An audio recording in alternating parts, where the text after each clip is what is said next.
Welcome to the NASIC 2020 session, Measure Twice and Cut Once, How a Budget Cut Impacted Subscription Renewals from Analysis to Workflow. Today's presentation is by Carrie Prelitz and Greg Yorba from California State University, Fullerton. Their colleague, Ilda Cardenas, will not be speaking today, but was part of today's presentation. Please refer to SCED for a complete biography of each speaker. Please participate in our online forum, which can be located at the NASIC website with questions or comments about this session. These links are provided below this video. NASIC's Code of Conduct applies to all discussions on the forum. Please tweet along about this session using the hashtag NASIC 2020. We would like to thank the NASIC sponsors for helping us make our online conference freely available. And now I'll turn things over to our speakers. Thank you.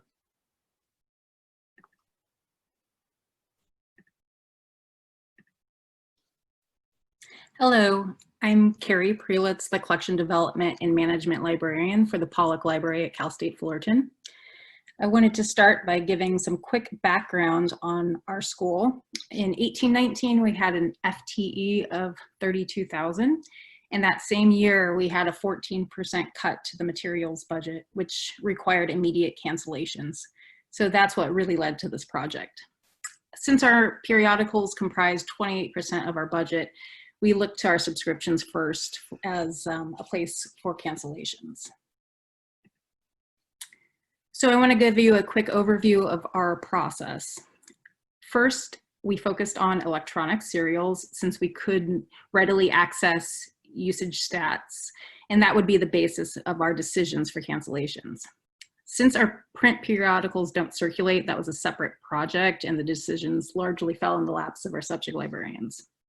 Since most of our serials are managed by Harasowitz, our subscription agent, that's where we decided to start.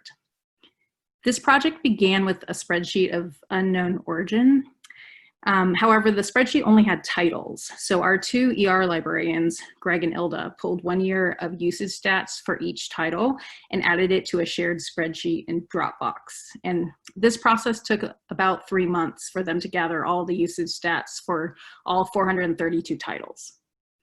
Acquisition staff then had to look up the subscription cost for each title in Focus, which is Harasowitz's website, and then add it into the spreadsheet as well. So this initial process just already took quite a long time before we even got to the analysis.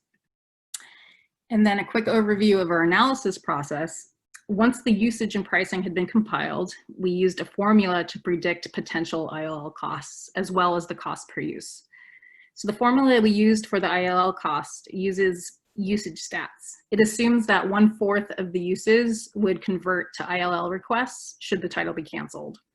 It then assumes that the first 5 ILL requests are free, which is part of the rule of 5. And then it uses an average copyright fee, which in this case was $38. Now, I came into this project while it was already underway. I just started at Cal State Fullerton about a year ago. And this formula was already in use, so I took it over from my predecessor, Ann Roll. So titles with less than 20 uses were usually cut, since by this formula, the predicted IL cost would be 0, since 1/4 of 20 is 5 and the first 5 IL requests are free. We reviewed every subscription, looking at the predicted ILL cost compared to the subscription cost of the journal and CD team. CD team is a library committee comprised of our reference librarian, both ER librarians, the CD librarian, me, and 2 rotating spots for subject librarians. And these rotating spots are for 2-year terms. If the subscription cost was more than the potential ILL cost, then the title is up for cancellation. When the subscription cost and the predicted ILL cost were close, although this was arbitrary, there wasn't a set percentage, we would generally keep the subscription, knowing that it would greatly impact discovery and that we would most likely be reviewing it again in another year. And essentially, if the usage was still low, it would be cut then. So we were really giving journals a second chance. We would mark clear-cut cancellations in red and the borderline cases in yellow. And titles in yellow often required follow-up questions with the subject librarian or another look at least before a decision was made. CD team generally met every other week, but at this time we were meeting more frequently. And lastly, when it came to packages, we treated each title individually and as a group. So we added up the individual subscription costs for the ones we would be keeping and compared it to the overall package cost. We also looked at the package as a whole, totaling all uses for comparison to the package subscription costs, since package often provides a lot more access to titles at a discount. So we had to be more lenient with packages for this reason. And really, we took these on a one-by-one basis. In the end, we had to consider how many titles had 0 uses, and we really only canceled 1 package. There were other considerations before canceling as well. Particularly when the savings weren't significant. We considered the uniqueness of the content. Was the content being used in a class that we knew of? We often determined this by looking if the usage all happened at within a given month. Then we could assume it was due to a class project. How much blowback would there be from the department, and how many other cancellations fell under that department? When we didn't know the answers to these questions and the savings weren't particularly significant, we often contacted the subject librarians for clarification and their opinion on the resources. We also considered usage increasing and giving resources a second chance. If we saw that usage seemed to have increased over time, or if we had suspicions that it might increase due to current events or relevancy in the news, then we often decided to keep it for another year. We would make notes on which ones we were keeping hesitantly, and we would look at those next year more strictly. And of course, we also considered whether we had access to this resource via other means, perhaps with an embargo, and how significant that embargo was. There were workflow issues. So considering that there really wasn't a workflow in place at this time, it was really compounded by the fact that several of the people involved, really almost everyone, were new to the institution, less than a couple months. I myself started halfway into the project. Greg had been at the Pollock Library for some time, but he was completely new to the project and had never previously been on CD team. So essentially everyone was new to this project. In the wake of COVID and its potential impact on our budget, especially as a state school, this is something we are really glad we happen to work on now, as we expect to have to do this annually, and the decisions will be getting more and more difficult in the future. Dropbox was problematic for the ER librarians. It resulted in multiple versions of spreadsheets and being unsure which edit was correct, and even causing more work since some work had to be redone. Information began living in too many locations. There were multiple spreadsheets. Then these spreadsheets were marked up during the review sessions in CD team, highlighted for ones for cancellation and review. And then acquisition staff had to enter fund codes back into the spreadsheet. And then lastly, the information had to make its way into ALMA. So there were multiple versions of the spreadsheet. We were never totally sure which one was the most current, if it was complete. And in the end, this lack of workflow just really caused this whole project to take too long and caused unnecessary work. Greg and Ilda also encountered many issues when collecting the usage stats. There were times when contradictory usage stats were uncovered depending on where they were pulled from, such as admin sites versus sushi. Also, there was one instance where the usage stats differed, just having pulled them at 2 different times, even though they were for the same date range. There was also bad admin site info, and this impacted time because we had ALMA migration just approximately 2 years before this project, and the data that migrated to ALMA had come from several sources. Smaller journals often had no non-counter compliant usage stats, and then this data often made no sense, or we didn't know how to interpret it. So in CD team, we weren't really sure what a use was exactly. And some journals had no usage at all, such as 0 to 3. So at this point, I'll turn it over to Greg to talk about other issues regarding usage stats, anomalies, and title transfers.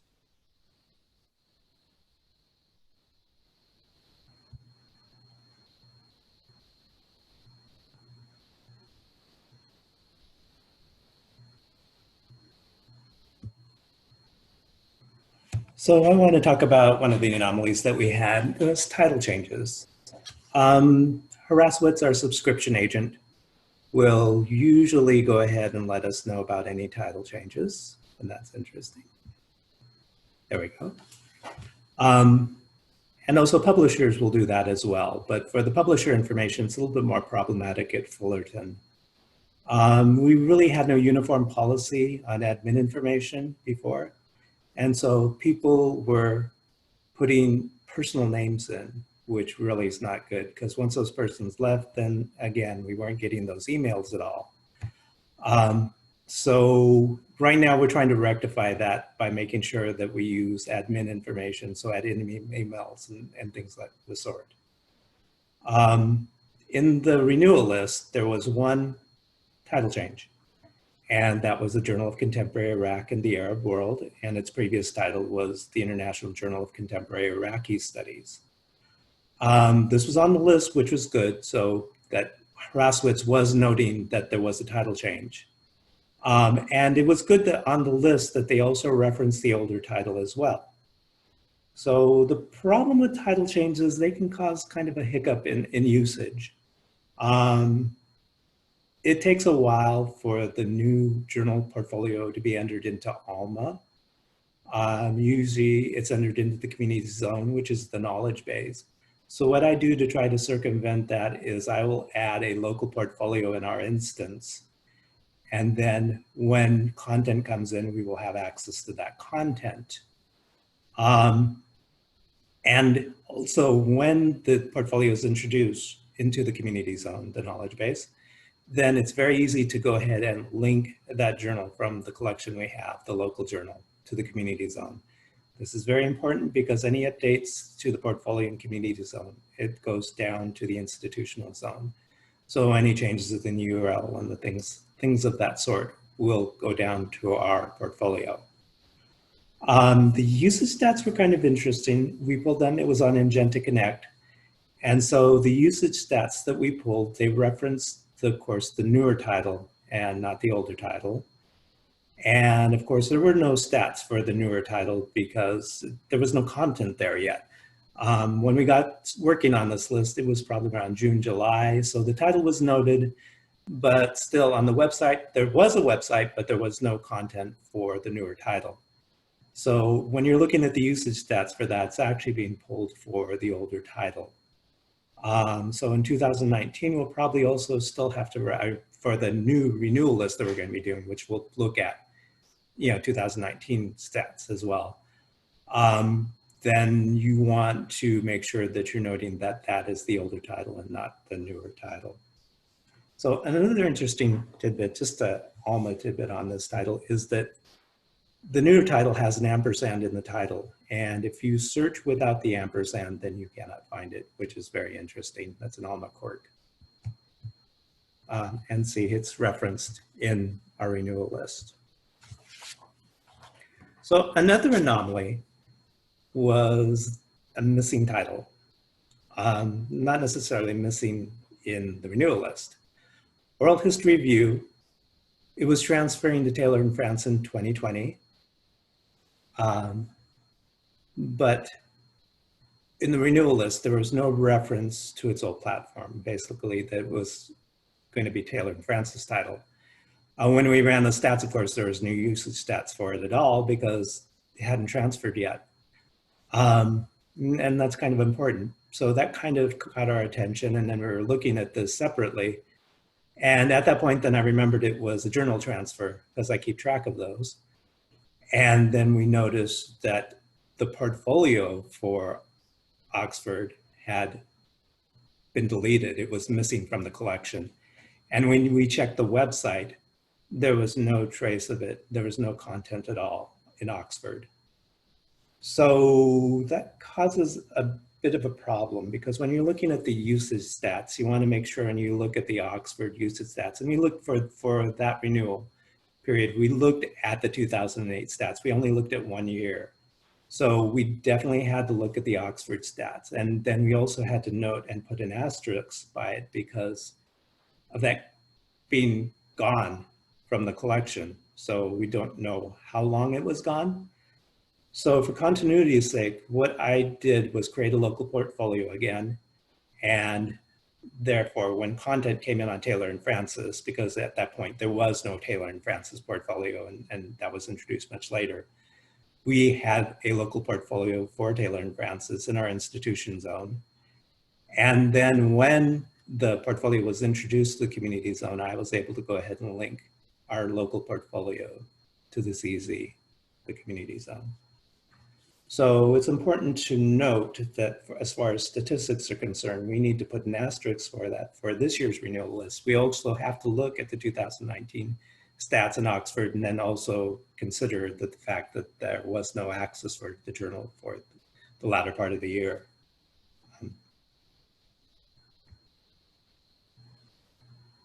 And here we have an instance of it on our list. It's the stats we pulled for it.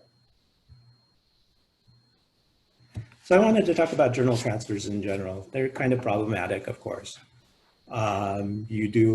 What I do again is to circumvent this is create new portfolios, local portfolios, because there's usually a hiccup in usage because the new portfolios, it takes a while to be introduced into ALMA's community zone.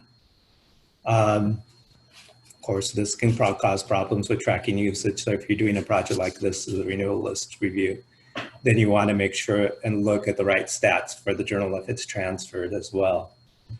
For me, I came into serials in about 2004. I was the branch campus librarian before.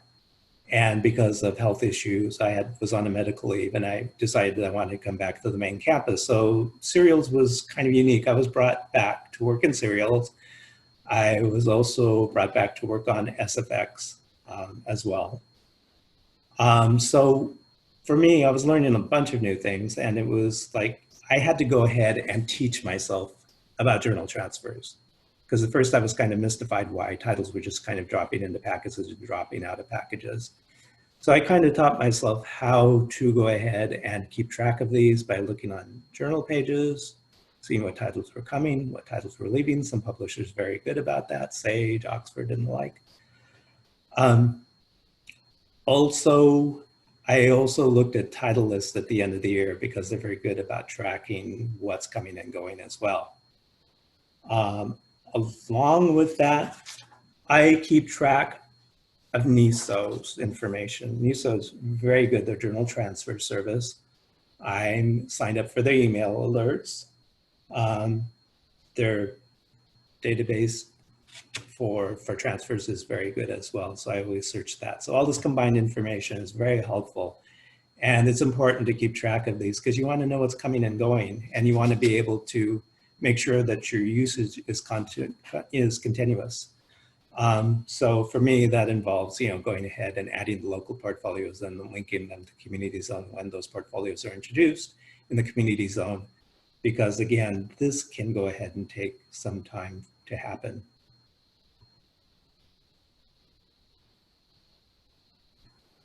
And here's NISO's information as well. So you've got that as well.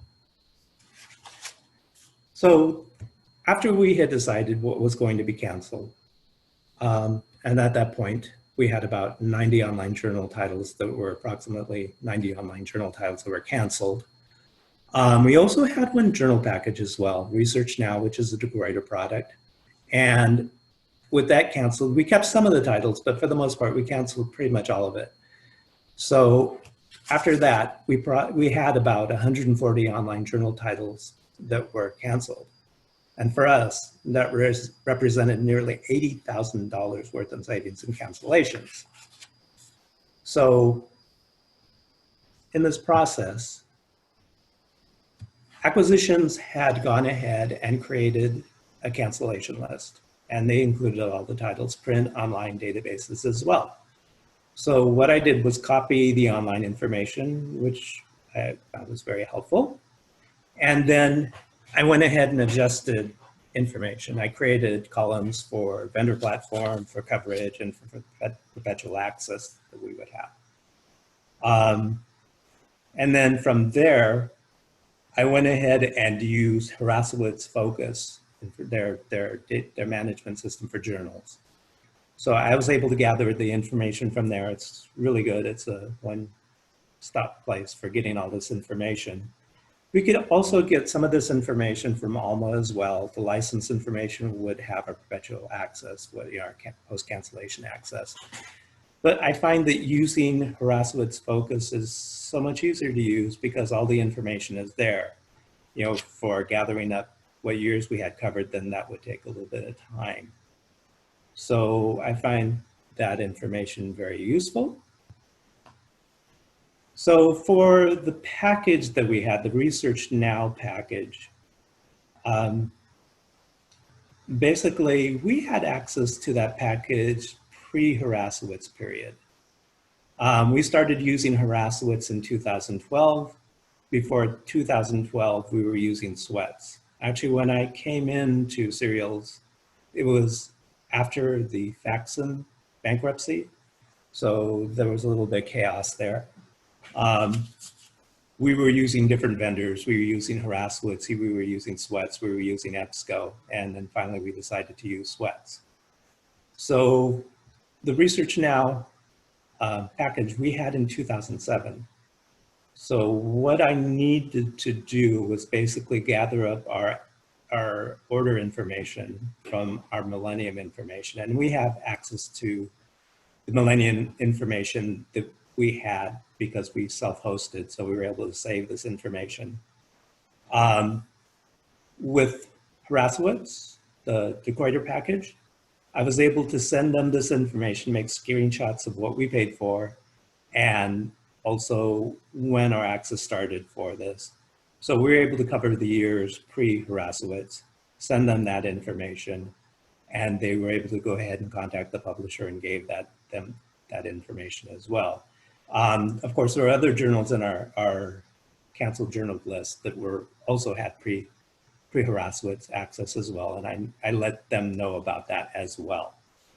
So it's very important. And also, the Research Now package was not a static package. It was very active. Titles dropped in and out of it. So what I wanted to verify with Harassowitz, if we had a newer title come in, at what point did we have perpetual access for that? And they verified that we had access for it at the point that it entered. So for example, for a journal like the Computer Law Review International, we started access for that late in 2019, excuse me. And so we only had perpetual access for that year.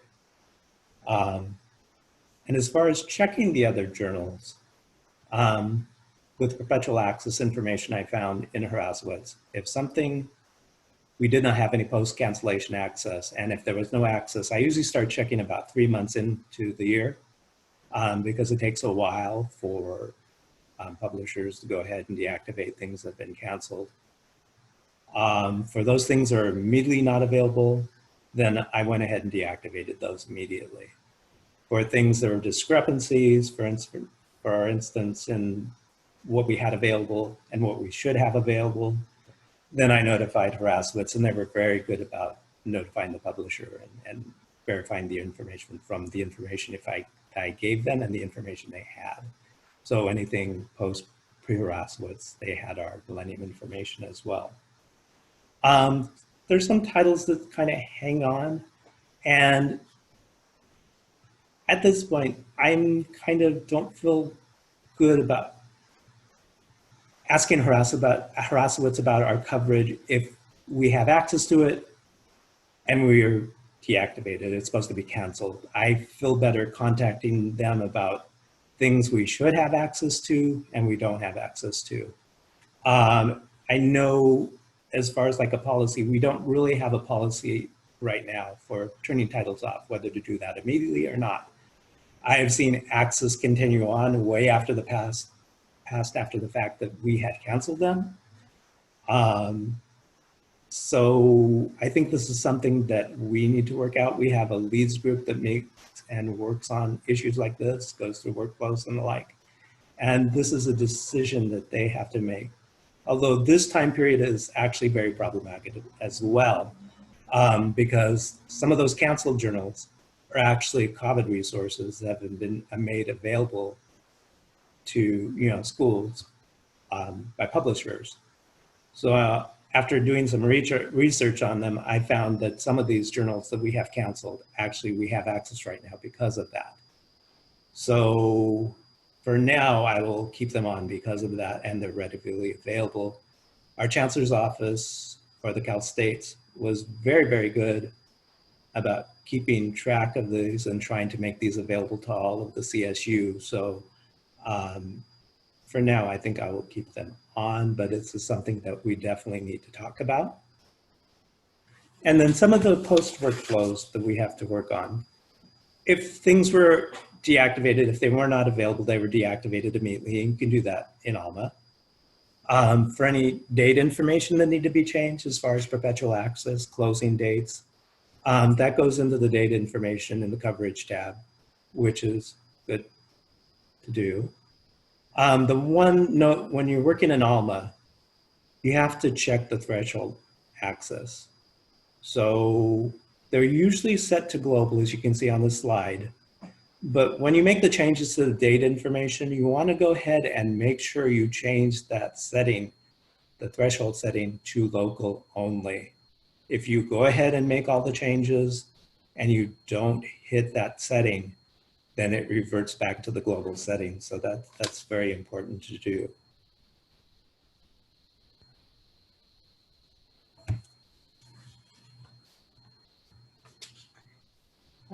Okay, thanks, Greg. And now I'm going to talk about the unexpected outcomes of this project. The biggest being how many more projects were spawned from this one project.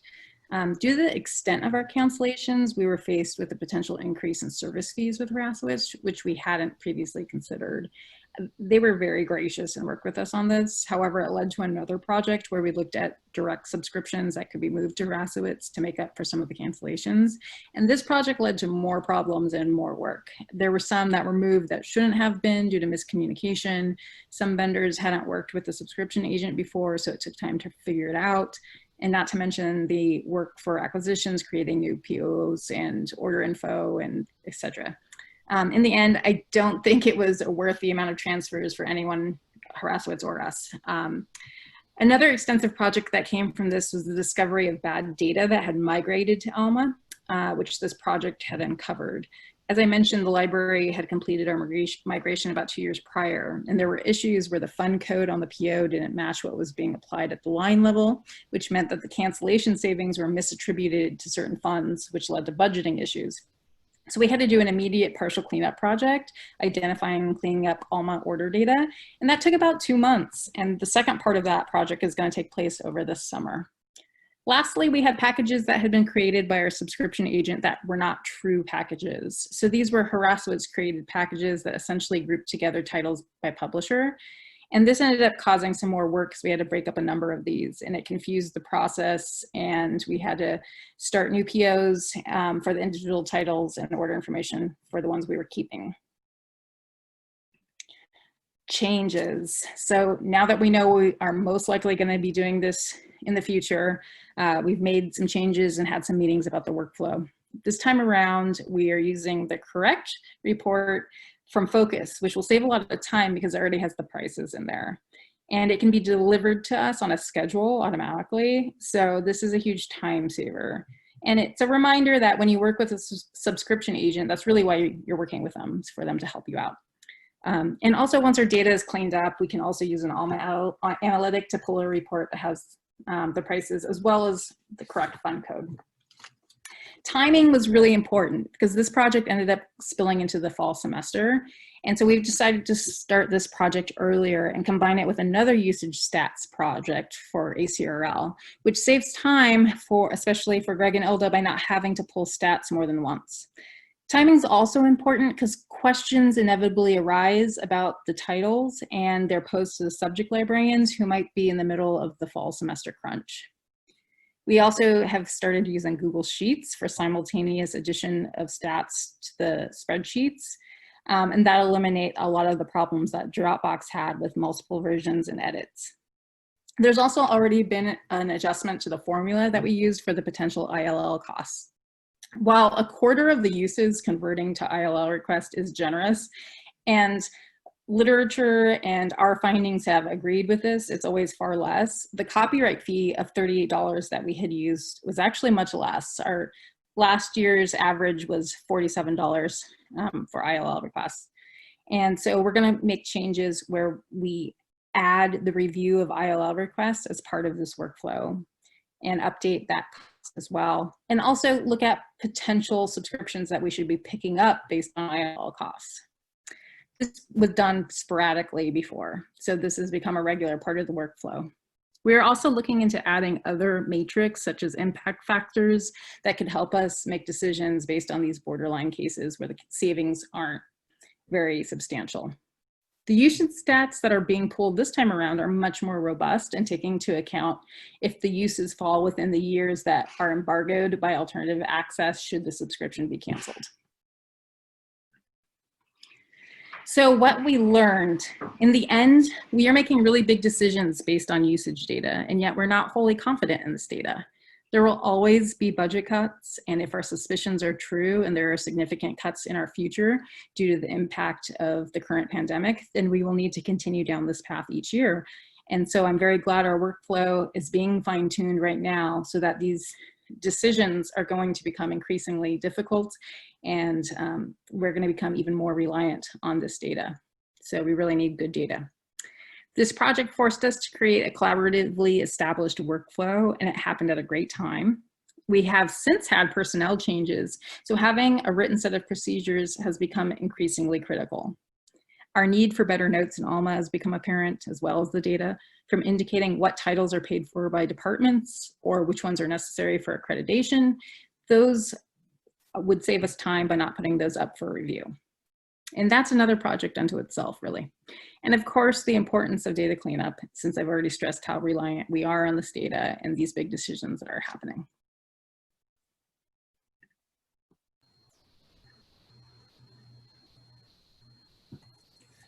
So some of the issues that we had were with counter. Ilda wanted to check counter 4 stats against counter 5 stats. And she found discrepancies in the numbers when she was doing that. So she went ahead and she contacted Counter about this. And Counter came back and gave her some information. And she found out they actually have to run 2 reports in Counter 5 to equal the numbers in Counter 4. So you have to look at the TRJ1s and TRJ3s to arrive at the same number you would get close to in the JR1 numbers. And even then, she wasn't really happy with that. So she's really got questions about this. So there definitely is more work involved in using Counter 5. It's also other things we will look at, like a fiscal year instead of looking at just 1 year. When we did the renewal list, we only looked at the 2018 stats. We didn't look at any other stats besides that. So also she wants to, and she started looking at cross platforms again, looking at different usages on different platforms. And that could also impact ALMA as well, because then we might want to change our display logic. Maybe we want this collection to show in front of this other collection. You can also affect the numbering in how something appears in the menu.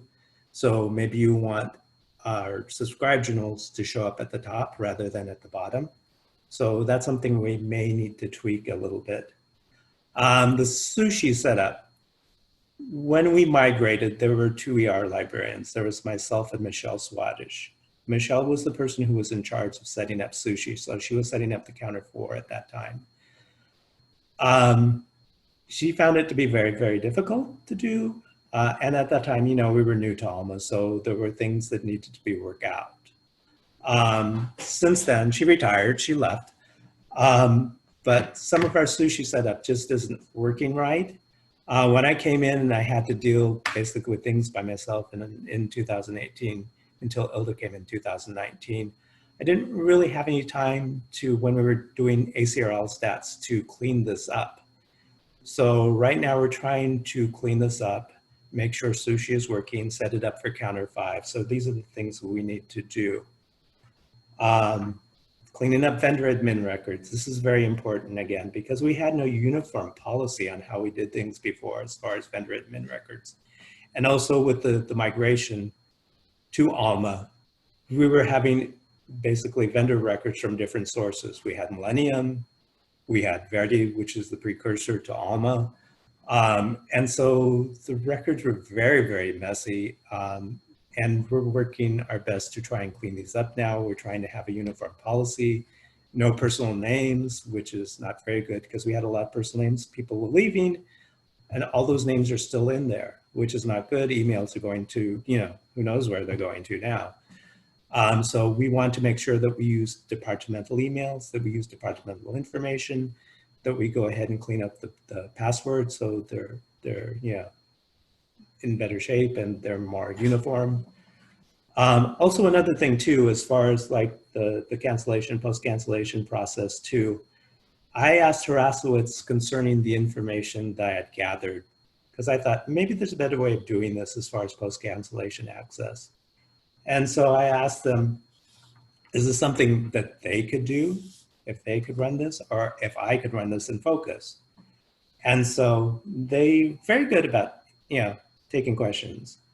And so they went ahead and replied to me, and this is their verbatim answer, which is really good. When the subscriptions have already been canceled, a current notification report with cancellation notifications for the orders in question could be requested. This is what they want to do.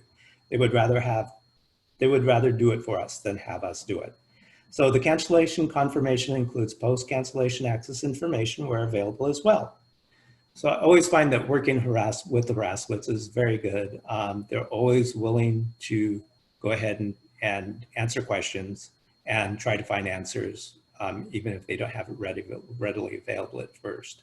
And they're really good at working with publishers as far as trying to go ahead and fix our access problems too. So that's where we're at.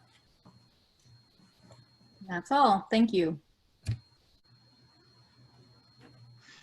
Thank you, Carrie, and thank you, Greg, for your presentation today. And thanks to everyone for attending this NASIC 2020 session.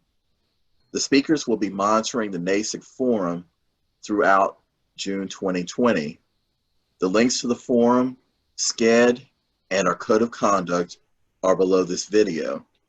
Please again, tweet about the session using the hashtag NASIC 2020, and thank you again for joining us.